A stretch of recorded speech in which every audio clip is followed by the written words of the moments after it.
Következik a férfi tőr csapat országos bajnokság ünnepélyes eredményhirdetése.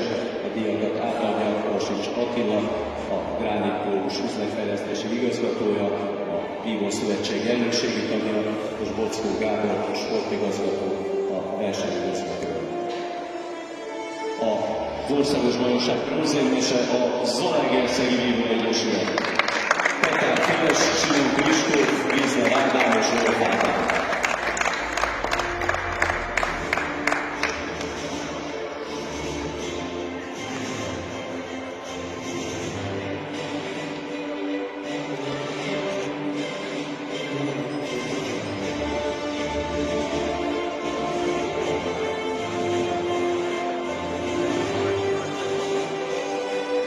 Ezüstérmes az FTC csapata, Horváth Keán, Horváth Soba, sportcsapata Szemetverdő.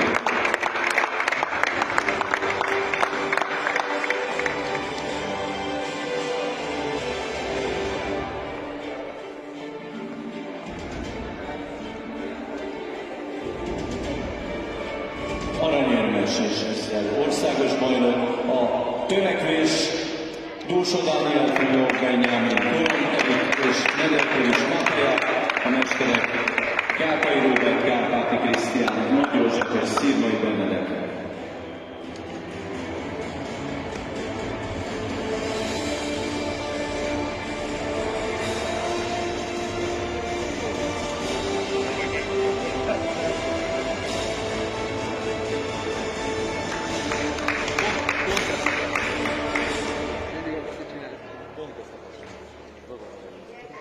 Köszönjük szépen, gratulálunk, és kérjük szépen a női pár vagy tör csapatokat, hogy álljanak ide az eredményhirdetéshez.